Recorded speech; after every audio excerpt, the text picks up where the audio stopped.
नमस्कार दोस्तों, स्वागत है आपका आज के मुख्य समाचार में, जिसमें सबसे पहली बड़ी खबर चीन से जुड़ी आ रही है। जहां पर आपको बता दें कि 5 भारतीयों को सीमा पर से उठा लेके गई है चीन, जिसके बाद अरुणाचल प्रदेश के विधायक ने पीएमओ को कर दिया है ट्वीट। और ये बेहद बड़ी खबर आ रही है। चीन अपने रवैये से बाज नहीं आ रहा है। इसी के साथ दूसरी बड़ी खबर में आपको बताएंगे कि राजनाथ सिंह के साथ चीन की बैठक में कुछ बड़ा नहीं हो सका है और चीन ने यहाँ पर फिर से दावा किया है कि हम पीछे नहीं हटेंगे। तो दोस्तों, अब एक ही रास्ता बचता है जिसका मोदी सरकार ऐलान करने से बच रही है। और तीसरी बड़ी खबर में आपको बताएंगे कि एलएसी विवाद पर भारत चीन बैठक को लेकर ओवैसी ने राजनाथ सिंह पर साधा निशाना।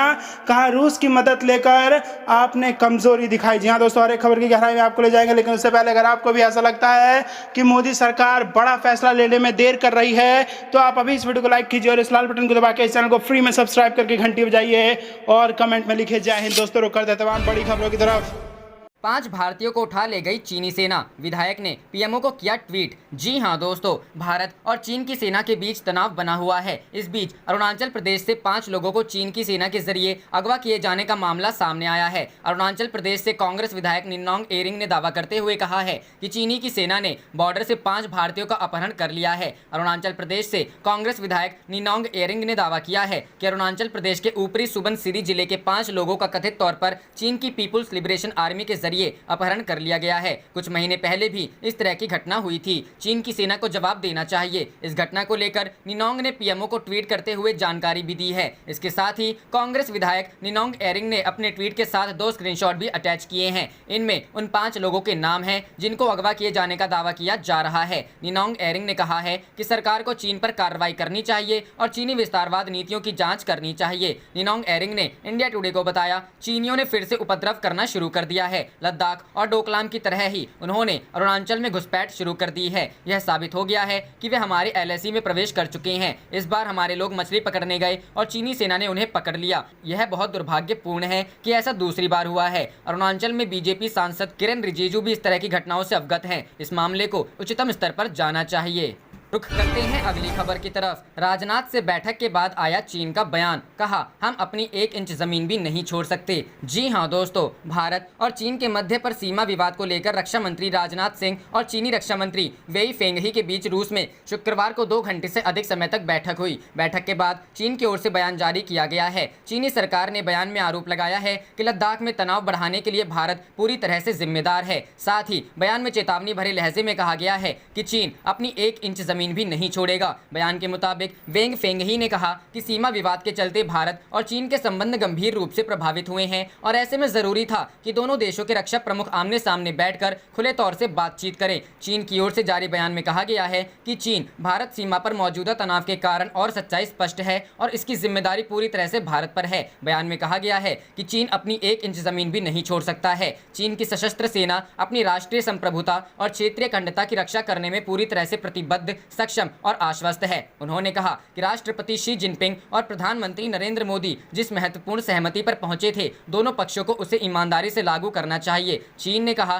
कि सीमा विवाद को बातचीत और परामर्श के माध्यम से हल करने पर जोर दिया जाना चाहिए। भाषा की खबर के मुताबिक भारत और चीन के मध्य पर सीमा विवाद को लेकर दोनों देशों के रक्षा मंत्रियों के बीच शुक्रवार को 2 घंटे से अधिक समय तक बैठक हुई, जिसमें पूर्वी लद्दाख में सीमा पर तनाव को कम करने पर ध्यान केंद्रित रहा। सरकारी सूत्रों ने यह जानकारी दी। पूर्वी लद्दाख में मई में सीमा पर हुए तनाव के बाद से दोनों ओर से यह पहली उच्च स्तरीय आमने सामने की बैठक थी। रुख करते हैं अगली खबर की तरफ। एलएसी विवाद पर भारत चीन बैठक को लेकर ओवैसी का राजनाथ पर निशाना। रूस की मदद लेकर आपने कमजोरी दिखाई। जी हां दोस्तों, एआईएमआईएम के अध्यक्ष और सांसद असदुद्दीन ओवैसी ने रक्षा मंत्री राजनाथ सिंह और चीनी रक्षा मंत्री वेई फेंगही के बीच बैठक को लेकर सवाल उठाए। दोनों रक्षा मंत्रियों की बैठक से पहले ओवैसी ने कहा कि भारत का पक्ष रहा है कि हम विवाद को द्विपक्षीय तरीके से सुलझा लेंगे। रूस की मदद लेकर आपने कमजोरी दिखाई है। ओवैसी ने कहा कि क्या आप चीन से यह कहने वाले हैं कि वह लद्दाख में कब्जाई भारत की 1000 वर्ग किलोमीटर जमीन को बिना किसी शर्त के खाली करें। ओवैसी ने शुक्रवार को अपने ट्वीट में राजनाथ सिंह पर बोलते हुए लिखा, भारत का पक्ष रहा है कि हम विवाद को द्विपक्षीय तरीके से सुलझा लेंगे। रूस की मदद लेकर आपने कमजोरी दिखाई है। अगर आप चीन से एक विजय योद्धा के तौर पर बात करते तो इससे आपको फायदा मिलता, लेकिन अब आप उनसे ऐसे मिल रहे हैं जैसे उन्हें भारतीय इलाकों की जमीन पर कब्जा करने दिया हो और आप हारी हुई पोजीशन में आ गए हों। असदुद्दीन ओवैसी ने अपने दूसरे ट्वीट में कहा, सर राजनाथ सिंह जी, क्या आप चीन के विदेश मंत्री से यह कहने वाले हैं कि वह लद्दाख में पिछले 4 महीने में कब्जाए भारत की 1000 वर्ग किलोमीटर जमीन को बिना किसी शर्त के खाली करें, या फिर प्रधानमंत्री कार्यालय की तरह यह कहे जा रहे हैं कि हमारे इलाके में कोई आया ही नहीं। हम यह बात जानना चाहते हैं। रुख करते हैं अगली खबर की तरफ। राहुल गांधी ने किया मोदी सरकार पर हमला, बोले कोविड तो बस है बहाना, मित्रों को आगे बढ़ाना। जी हां दोस्तों, कांग्रेस के पूर्व अध्यक्ष राहुल गांधी ने मोदी सरकार के बढ़ती निजीकरण की नीतियों पर निशाना साधा है। उन्होंने कहा है कि कोविड तो सिर्फ एक बहाना है, सरकारी दफ्तरों को स्थायी स्टाफ मुक्त बनाना है। इसके अलावा राहुल ने सरकार पर युवाओं के भविष्य चुराने और अपने मित्रों को आगे बढ़ाने का भी आरोप लगाया है। बता दें, कांग्रेस अध्यक्ष राहुल गांधी ने मोदी सरकार की निजीकरण की नीतियों की आलोचना करते हुए ट्वीट किया है, जिसमें उन्होंने एक समाचार पत्र को शेयर करते हुए लिखा है कि कोविड तो सिर्फ बहाना है, सरकारी दफ्तरों को स्थायी स्टाफ मुक्त बनाना है। वहीं यह युवाओं की बात करते हुए कहते हैं कि युवाओं का भविष्य चुराना है और अपने मित्रों को आगे बढ़ाना है। कांग्रेस के पूर्व अध्यक्ष राहुल गांधी ने बेरोजगारी की स्थिति और कर्मचारी चयन आयोग तथा कुछ अन्य परीक्षाओं के परिणाम में कथित विलंब को लेकर शुक्रवार को सरकार पर निशाना साधा और कहा कि सरकार को युवाओं के रोजगार से जुड़ी इन समस्याओं का समाधान करना चाहिए। रुख करते हैं अगली खबर की तरफ। चिदम्बरम का केंद्र सरकार पर हमला, बोले सितंबर के अंत तक भारत में 65 लाख हो जाएगी कोरोना संक्रमितों की संख्या। जी हां दोस्तों, पूर्व केंद्रीय मंत्री और कांग्रेस नेता पी चिदम्बरम ने शनिवार को भविष्यवाणी करते हुए कहा कि भारत में कोरोना वायरस मामले सितंबर के अंत तक 65 लाख के आंकड़े को छू सकते हैं। इसी के साथ उन्होंने भाजपा की अगुवाई वाली केंद्र सरकार पर निशाना साध सकते हैं। चिदम्बरम ने ट्वीट करते हुए लिखा कि मैंने भविष्यवाणी की थी कि 30 सितंबर तक संक्रमण की कुल संख्या 55 लाख तक पहुंच जाएगी। मैं गलत हूं, भारत 20 सितंबर तक इस संख्या तक पहुंच जाएगा। सितंबर तक यह संख्या 65 लाख को छू सकती है। उन्होंने कहा कि एकमात्र देश जो लॉकडाउन रणनीति का लाभ नहीं उठा रहा है वह भारत प्रतीत होता है। पीएम मोदी ने वादा किया कि हम 21 दिनों में कोरोना वायरस को हराएंगे। उन्हें यह बताना चाहिए कि जब दूसरे देश सफल हुए तो भारत असफल क्यों हो गया। भारत के स्वास्थ्य और परिवार कल्याण मंत्रालय के अनुसार शनिवार को भारत में पिछले 24 घंटों में 86,432 नए कोरोना वायरस मामले सामने आए हैं। इसी के साथ देश में कोरोना वायरस संक्रमितों की संख्या 40 लाख से अधिक हो गई है। रुख करते हैं अगली खबर की तरफ। बिहार में विधानसभा चुनाव के पहले सत्तारूढ़ गठबंधन में उभरा मतभेद। जी हां दोस्तों, बिहार के पूर्व मुख्यमंत्री जीतन राम मांझी की पार्टी हम की लोक जनशक्ति पार्टी से पुरानी प्रतिद्वंदिता शुक्रवार को फिर से सामने आ गई। हमने आगाह किया है कि अगर लोक जनशक्ति पार्टी ने विधानसभा चुनाव में जेडीयू के खिलाफ उम्मीदवार उतारे तो वह भी लोजपा के खिलाफ अपना प्रत्याशी खड़ा करेगी। केंद्रीय मंत्री रामविलास पासवान की लोजपा केंद्र में भारतीय जनता पार्टी की सहयोगी है, लेकिन राज्य में जेडीयू भाजपा गठबंधन सरकार का वह हिस्सा नहीं है। राज्य में अक्टूबर नवंबर में विधानसभा चुनाव होना है। लोजपा का नेतृत्व अब पासवान के पुत्र चिराग पासवान कर रहे हैं। वह जन वितरण प्रणाली में कथित भ्रष्टाचार से लेकर सड़क निर्माण समेत विभिन्न मुद्दों पर नीतीश कुमार सरकार की आलोचना करते रहे हैं। मीडिया में ऐसी खबरें आई हैं कि राजग में हिंदुस्तानी आवाम मोर्चा के आने को लेकर लोजपा नाराज है और जेडीयू उम्मीदवारों के खिलाफ अपने उम्मीदवारों को उतारने पर विचार कर रही है। हम के प्रवक्ता दानिश रिजवान ने कहा, यह मायने नहीं रखता कि कौन खुश है या नाखुश है। हम नीतीश कुमार को मजबूत बनाने के लिए यहाँ आए हैं, चुनाव में टिकट के लिए नहीं। उन्होंने कहा, अगर चिराग पासवान जेडीयू उम्मीदवारों के खिलाफ प्रत्याशी उतारने की धमकी देते रहे तो हम मुंह खोलने के लिए मजबूर हो जाएंगे। अगर ऐसा हुआ तो हम भी लोजपा के खिलाफ अपने उम्मीदवार उतारेंगे। रुख करते हैं अगली खबर की तरफ। चिराग पर हमलावर हुए मांझी, अब आरजेडी व कांग्रेस को भी एलजेपी के अगले पैंतरे का इंतजार। जी हां दोस्तों, हिंदुस्तानी आवाम मोर्चा के अध्यक्ष जीतन राम मांझी ने बिना शर्त जनता दल यूनाइटेड के साथ खड़े होते हुए बेबाकी से मुख्यमंत्री नीतीश कुमार का पक्ष लिया है। इस क्रम में उन्होंने लोक जनशक्ति पार्टी अध्यक्ष चिराग पासवान को चेतावनी दी है कि वे नीतीश कुमार के खिलाफ नहीं जाएं। अब इस पर एलजेपी की प्रतिक्रिया का सबको इंतजार है। चिराग पासवान अभी चुप हैं, वे संकेतों में नए संकल्प का एहसास करा रहे हैं। इससे राष्ट्रीय जनता दल व कांग्रेस की आस थोड़ी मजबूत हुई है। चिराग और मांझी के सियासी पैंतरे से महागठबंधन के प्रमुख नेताओं को अलग रहा है कि राष्ट्रीय जनतांत्रिक गठबंधन में कुछ विशेष हलचल होने वाली है। इसलिए घटक दलों के साथ सीट बंटवारे पर संभावित विमर्श को अंजाम तक पहुंचाने से पहले वोटिंग मोड में छोड़ दिया गया है। माना जा रहा है कि महागठबंधन में घटक दलों के साथ बात तभी आगे बढ़ेगी जब एलजेपी अपनी मंशा को पूरी तरह साफ कर देगी। ऐसे में 7 सितंबर की तिथि का सबको इंतजार है जब चिराग ने दिल्ली में एलजेपी संसदीय बोर्ड की बैठक बुला रखी है। उसके बाद उनके राजनीतिक व्यवहार का भावार्थ सबके सामने आना है। चुनाव की तैयारियों के लिए वक्त बहुत कम है, इसलिए इससे इनकार नहीं किया जा सकता है कि एलजेपी के संसदीय बोर्ड की बैठक में चिराग अपनी पार्टी का रुख पूरी तरह साफ कर देंगे। साथ ही हम के जेडीयू के साथ एक तरफा खड़े हो जाने और एलजेपी पर तल्ख हमले का जवाब भी दे सकते हैं। अगर ऐसा हुआ तो एलजेपी की स्थिति, राजनीतिक प्रतिबद्धता और एनडीए के साथ दोस्ती दुश्मनी के भाव पर पड़ी धुंध भी 7 सितंबर को ही साफ हो जाएगी। रुक करते हैं अगली खबर की तरफ। बीजेपी का जेडीयू को संदेश, अपने दम पर बना सकते हैं सरकार, पर दोस्ती तोड़ना हमारी आदत नहीं। जी हां दोस्तों, बिहार में अभी चुनावी रणभेरी बजने का इंतजार है, लेकिन राजनीतिक दलों में चुनावी सरगर्मी नजर आने लगी है। राजनेताओं के तीखे बयान हो या दलबदल की खबरें, चुनाव से जुड़ी हर चीज अब तेज हो चुकी है। तमाम दल चुनावी गठबंधनों को लेकर भी फिक्रमंद नजर आ रहे हैं। इस बीच आरा से बीजेपी सांसद और केंद्रीय ऊर्जा मंत्री आरके सिंह ने भी बिहार में गठबंधन से जुड़ा एक अहम बयान दिया है। न्यूज एजेंसी एएनआई से हुई बातचीत में केंद्रीय ऊर्जा मंत्री आरके सिंह ने कहा कि हम अपने दम पर बिहार में सरकार बना सकते हैं, इसमें कोई शक नहीं है, लेकिन हम 1996 से जेडीयू के साथ साझेदारी में हैं और हम इसे तोड़ना नहीं चाहते हैं, ना ही ऐसा करना चाहते हैं। हम अपने दोस्तों को नहीं छोड़ते हैं। बीजेपी सांसद आरके सिंह के बयान से ऐसा लग रहा है कि इस बार एनडीए में सीट शेयरिंग का फॉर्मूला कुछ बदला नजर आ सकता है। उन्होंने आगे कहा कि सीट शेयरिंग में हमारा हिस्सा जल्द ही तय होगा। इस प्रक्रिया को सुचारू रूप से समाप्त किया जाएगा, क्योंकि हमारे बीच कोई मतभेद नहीं है। लोकसभा चुनाव परिणामों ने स्पष्ट रूप से बीजेपी और पीएम मोदी के वोट बेस को प्रदर्शित किया है, इसलिए सीट विभाजन केवल उसी पर आधारित होना चाहिए। रुख करते हैं अगली खबर की तरफ। नीतीश के सुशासन पर तेजस्वी का वार, विज्ञापनी सरकार में अपराध में ऐतिहासिक वृद्धि हुई। जी हां दोस्तों, चुनावी साल में आरजेडी और जेडीयू के बीच सियासी जंग चलती रही है। पोस्टरों, बैनरों और बयानों के जरिए दोनों दल एक दूसरे पर हमला करते रहे हैं। अब चूंकि बिहार में चुनावी गहमा गहमी तेज है, इसलिए दोनों दलों के बीच की जंग भी तेज हो गई है। आज तेजस्वी यादव ने अपराध को लेकर सीएम नीतीश कुमार पर हमला बोला है। तेजस्वी ने एनसीआरबी की रिपोर्ट का हवाला देते हुए एक ट्वीट किया है। उन्होंने लिखा है, विज्ञापनी सरकार के 15 वर्षीय अपराध काल में आपराधिक घटनाओं में ऐतिहासिक बढ़ोतरी हुई है। एनसीआरबी ने हर वर्ष अपराध को लेकर नीतीश सरकार के झूठे दावों की पोल खोली है। बिहार में प्रतिदिन सैकड़ों हत्याएं होती हैं। व्यापारी वर्ग सत्ता संरक्षित अपराधियों के निशाने पर है। तेजस्वी यादव ने एक आंकड़ा भी जारी किया है, जिसमें 2006 से 2020 के अपराध का आंकड़ा है।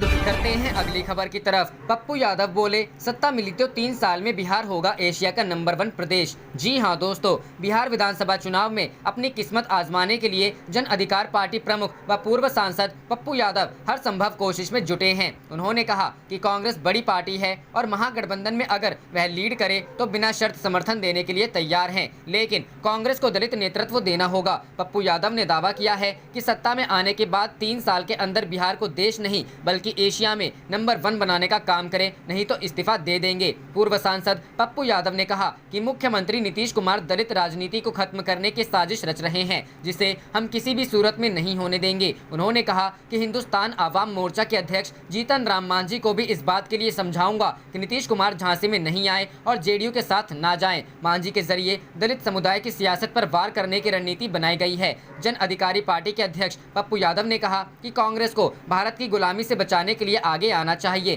कांग्रेस अगर महागठबंधन की अगुवाई करता है तो बिना शर्त वो समर्थन देने के लिए तैयार हैं, लेकिन नेतृत्व की कमान किसी अति पिछड़ा या फिर दलित समुदाय के नेता को ही मिलनी चाहिए। इस बात का सिर्फ आश्वासन ही नहीं बल्कि पूरा भरोसा चाहिए। उन्होंने कहा कि बिहार विधानसभा चुनाव जैसे जैसे नजदीक आता जा रहा है, महागठबंधन में दरारें पड़ती जा रही हैं। रुख करते हैं अगली खबर की तरफ। बिहार विधानसभा के साथ 65 सीटों पर होंगे उपचुनाव, जल्द हो सकता है तारीखों का ऐलान। जी हां दोस्तों, चुनाव आयोग ने शुक्रवार को साफ कर दिया कि बिहार में विधानसभा चुनाव 29 नवंबर से पहले संपन्न हो जाएंगे। हालांकि अभी बिहार चुनाव की तारीखों का ऐलान नहीं किया गया है। बिहार विधानसभा के चुनाव के साथ साथ 65 सीटों पर उपचुनाव भी होंगे। दरअसल देश की 1 लोकसभा और 64 विधानसभा सीटें रिक्त हैं। इन पर उपचुनाव को लेकर आज चुनाव आयोग की अहम बैठक हुई। निर्वाचन आयोग की शुक्रवार को हुई बैठक में ये तय किया गया कि विधानसभा चुनाव के साथ साथ ही खाली सीटों पर उपचुनाव भी करा दिए जाएं। आयोग के मुताबिक बिहार में नए विधान का गठन 29 नवंबर से पहले हो जाना है, लिहाजा उसी के मुताबिक विधानसभा चुनाव पूरे होने हैं।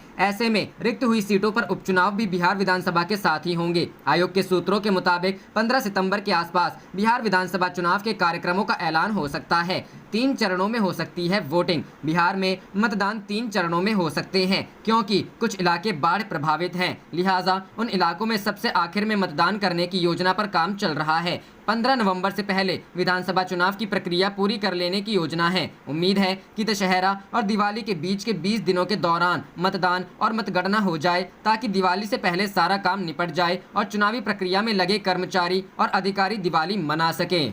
रुख करते हैं अगली खबर की तरफ। राहुल का पीएम मोदी पर तंज, रोजगार, आमदनी, अर्थव्यवस्था गायब, सवाल पूछो तो जवाब गायब। जी हां दोस्तों, कांग्रेस के पूर्व अध्यक्ष राहुल गांधी ने कहा कि देश में 12 करोड़ रोजगार गायब हैं, 5 ट्रिलियन की अर्थव्यवस्था गायब है, आम जनता की आमदनी गायब हो गई है। लेकिन सरकार से सवाल पूछा तो उधर से कोई जवाब नहीं मिलता है। राहुल गांधी ने ट्वीट किया, 12 करोड़ रोजगार गायब, 5 ट्रिलियन डॉलर अर्थव्यवस्था गायब, आम नागरिक की आमदनी गायब, देश की खुशहाली और सुरक्षा गायब, सवाल पूछो तो जवाब गायब, विकास गायब है। असल में राहुल गांधी लगातार अर्थव्यवस्था के मोर्चे पर मोदी सरकार को विफल बताकर सवाल खड़े कर रहे हैं। गुरुवार को उन्होंने कहा था कि नोटबंदी हिंदुस्तान के गरीब किसान मजदूर पर हमला था। 8 नवंबर की रात 8 बजे प्रधानमंत्री मोदी ने 500,000 के नोट बंद कर दिए। इसके बाद पूरा देश बैंक के सामने जाकर खड़ा हो गया। राहुल गांधी ने पूछा कि क्या इससे काला धन मिटा, क्या लोगों को इससे फायदा हुआ? दोनों का जवाब नहीं है। राहुल गांधी ने कहा कि नोटबंदी से सिर्फ अमीरों को फायदा मिला, आपका पैसा घरों से निकालकर उसका प्रयोग अमीर लोगों का कर्ज माफ कर दिया गया। उन्होंने कहा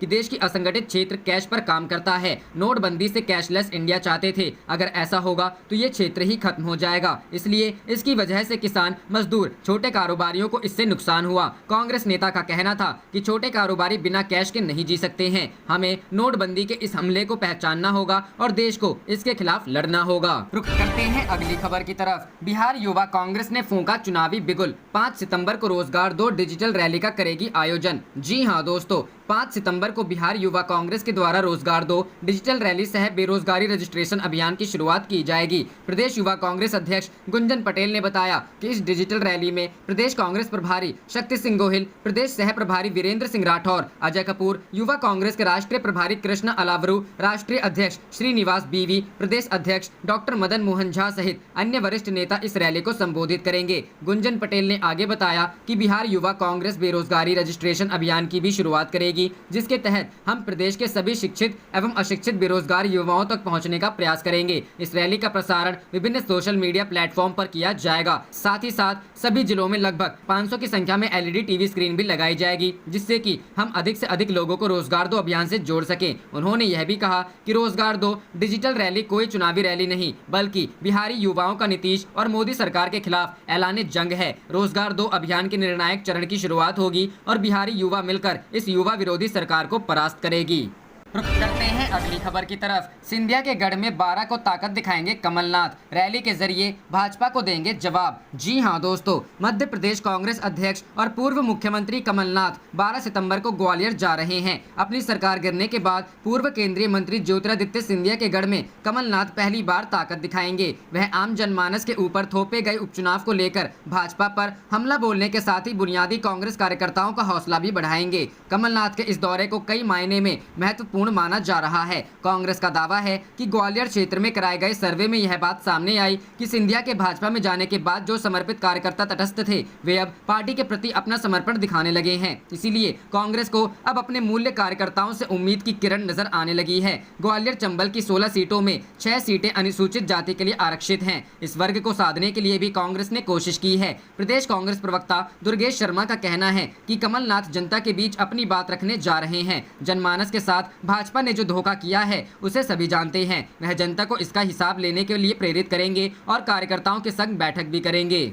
रुख करते हैं अगली खबर की तरफ। विपक्ष तैयार, कांग्रेस बना रही है रणनीति, मोदी सरकार को कई मुद्दों पर घेरने की तैयारी। जी हां दोस्तों, संसद के मानसून सत्र में कांग्रेस विपक्ष के साथ मिलकर साझा रणनीति के तहत हमलावर होगी। उसकी कोशिश होगी कि पहले दिन ही हंगामा कर मोदी सरकार को घेरा जाए। दरअसल सरकार जिस तरह असहमति के स्वर को दबाने और संघीय ढांचे पर हमला कर रही है, उसे लेकर गैर एनडीए सरकारों से तालमेल बैठाकर सदन के अंदर और बाहर हमला किया जाएगा। उच्च पदस्थ सूत्रों के अनुसार 11-12 सितंबर को कांग्रेस कांग्रेस विपक्ष के नेताओं की बैठक बुलाकर अपनी साझा रणनीति को अमल में लाने की प्रक्रिया तैयार करने के साथ साथ उन मुद्दों को चिन्हित करेगी जो सदन में उठाए जाने हैं। कांग्रेस ने जिन मुद्दों को रेखांकित किया है उनमें सरकार द्वारा लाए गए 4 अध्यादेश हैं, जिनके खिलाफ कांग्रेस सदन में हंगामा खड़ा करने की योजना बना चुकी है। लोकसभा में पार्टी के नेता अधीर रंजन चौधरी ने बताया कि पार्टी द्वारा गठित 10 सदस्यों समिति की अभी पहली बैठक हुई है। 14 सितंबर से पहले रणनीति बनाने के लिए अभी 4-5 बैठकें और होनी है। इसी बीच सपा, द्रमुक, टीएमसी, एनसीपी, वाम दलों सहित अन्य दलों से चर्चा होगी। कुछ दलों के साथ बातचीत जारी है। शेष से बातचीत सत्र शुरू होने से पहले पूरी हो जाएगी। विपक्ष जिन मुद्दों पर सरकार को घेरने और हमलावर होने की कोशिश करेगा उनमें गिरती अर्थव्यवस्था, कोरोना, बेरोजगारी, चीनी घुसपैठ, जीएसटी सहित दूसरे मुद्दे शामिल होंगे। आनंद शर्मा के अनुसार सदन में अपनाई जाने वाली रणनीति सदन शुरू होने पर सदन की बैठक से पूर्व निर्धारित होगी, लेकिन मुद्दे साफ हैं जिनको लेकर पार्टी का रुख आक्रामक रहने वाला है। आप देख रहे थे आपका अपना चैनल जय हिंद, जय भारत।